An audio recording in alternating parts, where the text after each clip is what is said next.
వాళ్ళ బాధలు చూస్తే వన్ననా తీర్థం. ఒకటి కాదు, ఒక తండ్రి భార్యను వదిలిపెట్టి బిడ్డ బతుకు కోసం సేవ్ చేసుకోవాలని వచ్చాడంటే మనం ఊహించుకోవాలి. అదేవిధంగా ముసలవాళ్ళు, నడవలేని వాళ్ళు నీళ్లలో నడిచొచ్చి బట్టలు లేకుండా వచ్చారంటే వాళ్ళ బాధలు అర్థం చేసుకోవాలి. ప్రతి ఒక్క ఇంటిలో ఈరోజు పాములు వచ్చే పరిస్థితికి వచ్చాయి, తేళ్లు వచ్చే పరిస్థితికి వచ్చాయి. అంటే పై బిల్డింగ్లో ఉండే వాళ్ళకు కూడా ఈ పాములు, తేళ్లు ఇవన్నీ చూస్తామంటే బాధ, భయం ఉంటుంది. ఈ విధంగా ప్రతి ఒక్క కుటుంబానికి ఒక బాధ ఉంది. మానవతా దృక్పథంతో మనం పనిచేయాల్సిన అవసరం ఉంది. అందుకే నేను చాలా క్లియర్గా చెప్తున్నా, నేను IVRS కండక్ట్ చేస్తున్నా. ఇంకా కొన్ని ప్రాంతాల్లో ఫుడ్ రీచ్ కాదని వస్తూ ఉంది. ఆ IVRS మెసేజెస్ని మళ్ళీ తిరిగి ఆఫీసర్లు పంపిస్తున్నా. ఏ నెంబర్ నుంచి వచ్చిందో ఆ నెంబర్ కూడా పంపిస్తున్నా. నేను అందుకనే ప్రజలందరికీ అప్పీల్ చేస్తున్నా, నేను పంపించే IVRS మీకోసరం పంపిస్తున్నా. మీరు ప్రాపర్గా సమాధానం చెప్పండి. ఇమ్మీడియట్గా మా ఆఫీసర్ని మీ ఇంటికి పంపించే బాధ్యత, మీకు టచ్లోకి వచ్చే బాధ్యత తీసుకుంటా. అదే సమయంలో ఏమాత్రం అవాస్తవాలు చెప్పొద్దండి, వాస్తవాలు చెప్పండి. ఇలాంటి ఒక విపత్కరమైన పరిస్థితిలో ఉండే మనమందరం ఆలోచించాల్సింది, ఎప్పటికప్పుడు మీరు సమాచారం నాకు ఇవ్వగలిగితే ఆ సమాచారాన్ని బేస్ చేసుకుని ఇమ్మీడియట్గా యాక్షన్ తీసుకుంటా. ఇంకా ఎక్కడికక్కడ నేను సర్ప్రైజ్ ఇన్స్పెక్షన్స్ కూడా వెళ్తున్నాను. నేను అందరి అంత చెప్తున్నాను, ఇంతవరకు 2 రోజుల నుంచి చెప్పాం. ఇప్పుడు ఎవ్వరు సరిగా పని చేయలేదు అని కన్ఫర్మేషన్కి వస్తే యాక్షన్స్ తప్ప ఇంకేముండవు.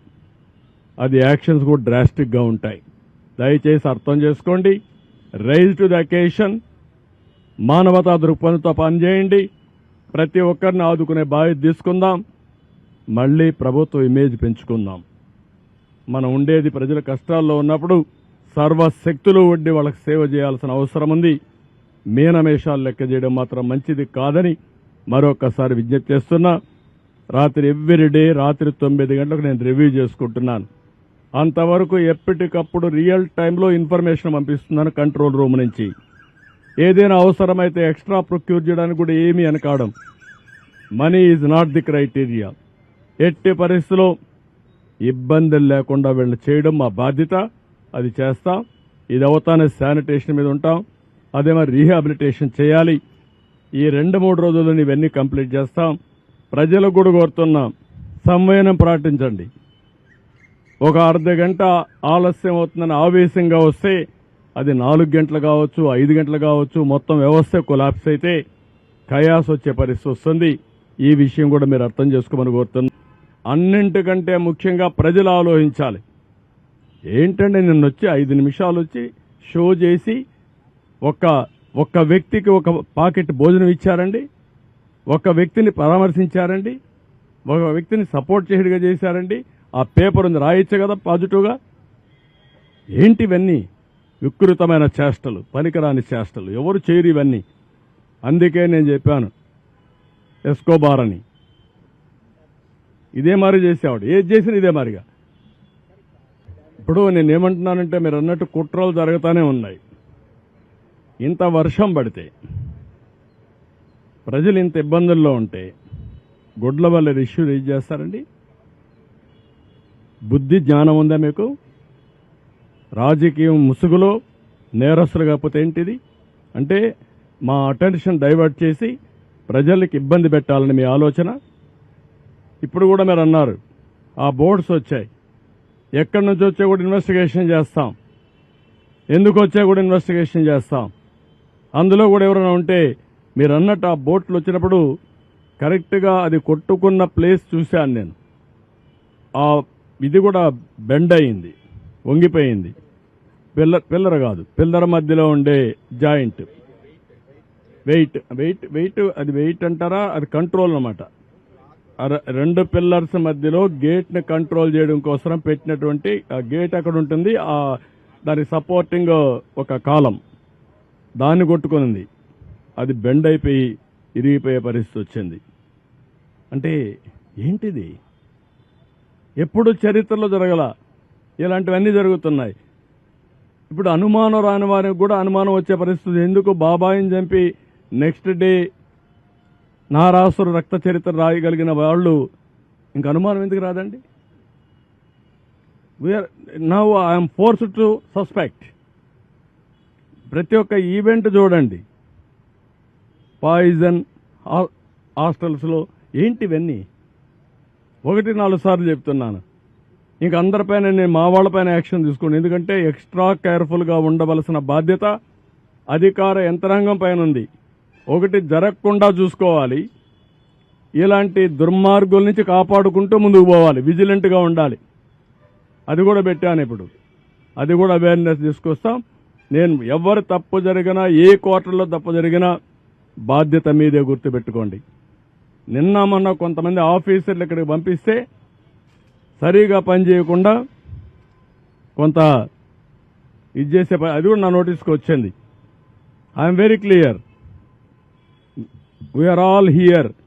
ప్రజాధనాన్ని మనకు శాలరీస్ ఇస్తున్నారు, public tax payers money, we are here to do job.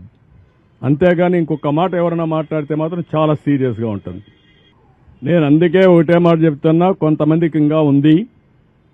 మీరు కూడా సమాజంలో భాగం, సమాజంలో మీరు కూడా ఇలాంటి తప్పుడు సంకేతాలు ఇచ్చి మీ పరువు పోగొట్టుకోవద్దండి. కమాన్ మెయిన్ స్ట్రీమ్కి రమ్మని కోరుతున్నా, ప్రజాహితం కోసం పనిచేయమని కోరుతున్నా. చేయకపోతే వాళ్లే ఏ విధంగా ఎలిమినేట్ చేయాలో వాళ్లే ప్రజలే ఎలిమినేట్ చేసుకునే పరిస్థితి వస్తుంది. దగ్గర 9-10 జిల్లాల నుంచి ఫుడ్ కూడా తయారు చేసి వీలైతే ఎయిర్ లిఫ్ట్ కానీ దగ్గరుంటే ట్రాన్స్పోర్టేషన్ తెప్పిస్తున్నాం. మార్నింగ్ బ్రేక్ఫాస్ట్కి కానీ, మధ్యాహ్నం లంచ్ కానీ, రాత్రికి డిన్నర్కి కానీ 3 సార్లు సర్వ్ చేయాలి. చాలా క్లియర్గా పెట్టుకున్నాం. ఒకే ఆదేశం ఇచ్చాను, లాస్ట్ మైల్లో ఉండే లాస్ట్ పర్సన్కి ఇది చేరాలి. ఏ విధంగా చేరేస్తారో నాకు అనవసరం, ఆర్గ్యుమెంట్స్ లేవు. No question of tolerance also. It is an emergency. ఒక ఎమర్జెన్సీ వచ్చినప్పుడు ప్రతి ఒక్క అధికారి కూడా సర్వశక్తులు ఒడ్డి, అవసరమైతే మేము చెప్పిన దాంట్లో ఏమైనా డెఫిషియన్సీస్ ఉంటే మీరు కూడా కొంత మెషినరీ పెంచుకోండి. మీకు డిపార్ట్మెంట్స్ ఉన్నాయి, ఎగ్జిస్టింగ్ ఇక్కడ ఉండే డిపార్ట్మెంట్స్ ఉన్నాయి, పూర్తిగా సహకరిస్తారు. నాకు కావాల్సింది లాస్ట్ మైల్లో డెలివరీ జరిగి తీరాలి. 2 రోజుల నుంచి ఇబ్బందిలో ఉండే ప్రజలు ఇంకా కూడా ఇబ్బంది పడడానికి వీలు లేదు. అది చాలా స్పష్టంగా ఆదేశాలు ఇచ్చా. ఇంకా ఆదేశాలను అమలు చేయకపోతే చాలా కఠినంగా కూడా వ్యవహరిస్తా. ఆ విషయం కూడా చెప్తున్నా. నేను అందుకే చాలా క్లియర్గా హైరార్కీ ఇచ్చాం. టెక్నాలజీ కూడా మైన్యూట్ డీటెయిల్స్ వర్కౌట్ చేసాం. ఆ విషయం కూడా మీకు చెప్పాలి. ఎందుకంటే సింగ్ నగర్కి అన్ని వెహికల్స్ వస్తే అక్కడ అందరూ రావడం, పెద్ద ఎత్తున అక్కడి నుంచి కిందికి పోనీయకుండా చేసే పరిస్థితి వచ్చారు. సింగ్ నగర్లో ఉండే అందరినీ కోరుతున్నా, ఎవరు అక్కడ సమావేశం కావద్దండి. వెహికల్ వస్తే మీ డివిజన్కి, మీ సచివాలయం ఏరియాకి వస్తాయి, అక్కడనే డిస్ట్రిబ్యూట్ చేస్తాం తప్ప ఇక్కడ డిస్ట్రిబ్యూషన్ కూడా ఆపేయమని చెప్పాను. అది కూడా చాలా స్పష్టమైన ఆదేశాలు ఇచ్చాం. ప్రతి ఒక్క వెహికల్లో ఎవరైతే ఒక అక్టోపస్ కానిస్టేబుల్ని, ఒక గ్రే హౌండ్స్ని, ఏపీఎస్సీ స్టాఫ్ని పెట్టాం డెలివరీ ఇవ్వడానికి. వాళ్ళు తీసుకొస్తారు ఇవన్నీ. ఎక్కడన్నా ఇవన్నీ చేయకపోతే పోలీస్ ఆఫీసర్లు కూడా చాలా క్లియర్గా చెప్తున్న, హైరార్కీ కూడా మోస్ట్ డిసిప్లిన్ ఫోర్స్ వచ్చి police. Be discipline. Law and order maintain చేసే బాధ్యత మీది. లా అండ్ ఆర్డర్ మెయింటైన్ చేయకపోతే నష్టం జరిగేది రిమోట్ ఏరియాలో ఉండే పేదవాడికి జరుగుతుంది. నేను చూశాను, వాళ్ళ బాధలు చూశాను. వాళ్ళ బాధలు చూస్తే వన్ననా తీర్థం. ఒకటి కాదు, ఒక తండ్రి భార్యను వదిలిపెట్టి బిడ్డ బతుకు కోసం సేవ్ చేసుకోవాలని వచ్చాడంటే మనం ఊహించుకోవాలి.